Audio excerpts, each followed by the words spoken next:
श्यामलकोमलाङ्गं सीतासमारोपितवामभागं पाणौ महासायकचारुचापं नमामि रामं रघुवंशनाथं। जयंती मंगला काली भद्रकाली कपालिनी दुर्गा क्षमा शिवा धात्री स्वाहा सुधा नमस्ते। रूपम देहि जयं देहि यशोधैर्यशो देहि बुद्धिहीन तनु जानिके सुमिरौ पवन कुमार बल बुद्धि विद्या देहु मुहि हरहु क्लेश विकार। बोले वृंदावन बिहारी लाल की जय। प्रिय सज्जनों, में सनातन धर्म सम्राट युग पुरुष देवर्षि संत विमलेश्वर गुरु आश्रम हनुमत सदन अयोध्या बोल रहा हूँ। आज नवरात्रि का पावन पर्व 6वां दिवस है।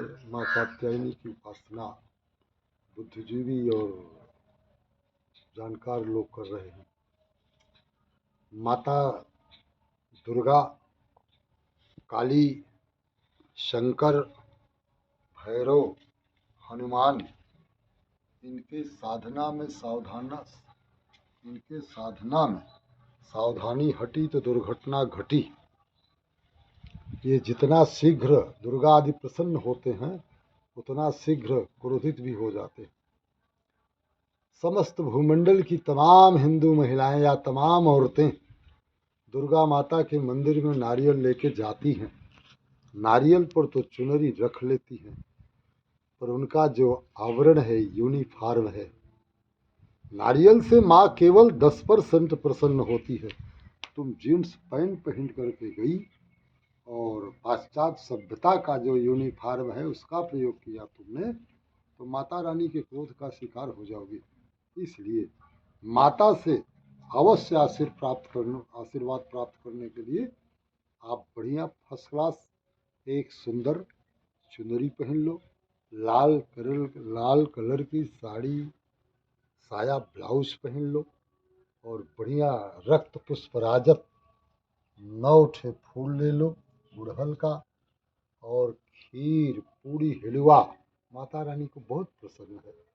अगर माता रानी को पूर्ण संतुष्ट करना चाहती हो और जीवन भर आत्म सुख, आत्म कल्याण, लोक कल्याण, कुल का कल्याण चाहती हो, नारी हो, तो जो मैंने कहा उस परंपरा से माता की भक्ति करो और सुपरखा ताड़का बनकर जाना है तो तुम जानो तुम्हारा काम जाने।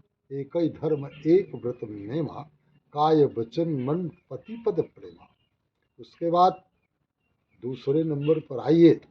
माता रानी प्रकृति की आवाज है, भारतीय संस्कृति की आवाज है, हिंदू समाज के लिए आवाज है। कोई हिंदू है, अगर दमदार हिंदू है, शानदार हिंदू है, मर्द हिंदू है, उचक्का नहीं है, उजड्ड नहीं है, सोहदा नहीं है, तो हिंदू के ललाट में तिलक होना चाहिए, हिंदू के कलाई में कलाई नारा होना चाहिए, हिंदू के गले में कंठी होना चाहिए, हिंदू को धोती कुर्ता पहनना चाहिए। तब राम अयोध्या जाओ, काशी जाओ, मथुरा जाओ, प्रभु का आशीर्वाद मिल जाएगा। और तुम जीन्स पैंट पहन करके गए और लादेन और तालिबानियों की तरह दाढ़ी रखा के गए हिंदू होकर के, तो तुमको प्रभु का आशीर्वाद तो नहीं मिलेगा। ये बड़े बड़े जो बाहुबली थे ये सब बड़ी बड़ी यज्ञ कराते थे, लेकिन चूंकि प्रकृति के आवरण का, प्रकृति के संस्कारों का इन्होंने अपने दिनचर्या में प्रयोग नहीं किया, इसलिए करत अनेत ताहि डर नाही ये जय हैं थोड़े दिन माही। उसके बाद मोदी, तुमने भारतीय जनता पार्टी को सत्ता तक पहुंचाने के लिए जिस तरह से टिकट बंटवारा इस वर्ष किया है, उस तरह से तुम्हारे ही पार्टी की कितनी महिला सांसद, कितने पुरुष सिटिंग सांसद रो रहे हैं, उनके अनुयायी रो रहे हैं। इसलिए चलो जो तुम कर रहे हो वो जो राज्य की नीति है, राजधर्म जो नीति है और भारतीय जो संस्कृति है उसके परंपरा का थोड़ा ह्रास हुआ। लेकिन अब जो आने वाला समय है, जब आप प्रधानमंत्री बन जाना तो एक नया कानून बना देना कि जो विधायक सांसद का चुनाव जीत गया, जब तक नहीं जीतता है तब तक तो जीवन भर लड़े, पर प्रधानी से लेकर राष्ट्रपति पद तक का जो एक बार चुनाव जीता और किसी पद पर चला गया, दोबारा कभी वो कोई चुनाव नहीं लड़ सकता है। जो आज तुम्हारी पार्टी की सैकड़ों महिलाएं। केसरी देवी फूलपुर लोकसभा सीट की सांसद थी। तुमने दुर्गा का ही अपमान किया।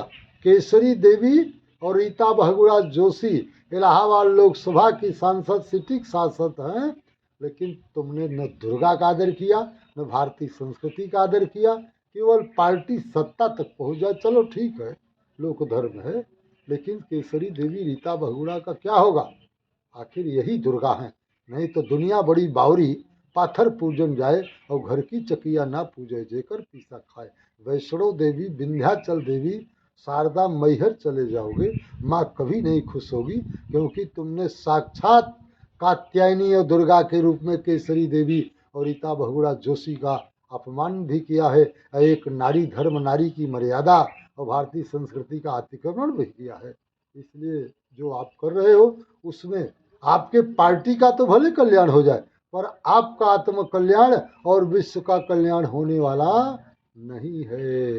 इसलिए लक्ष्मण जी से राम जी ने कहा, भक्ति का साधन कहूँ बखानी, असुगम पंथ मोहि पावहि प्राणी।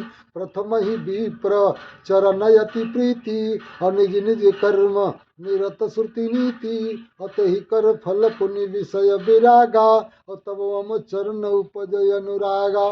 मिलहि न रघुपति बिनु अनुरागा, ये कोटि तप ज्ञान विरागा। इसलिए देवी पूज पद कमल तुम्हारे, सुर नर मुनि सब होहि सुखारे। इन्हीं चंद शब्दों के साथ वाणी को विराम है। आज के बाद 3 दिन नवरात्रि का और पावन पर्व शेष बचा हुआ है। आप लोग कोई न कोई जो बड़े बड़े दिग्गज शंकराचार्य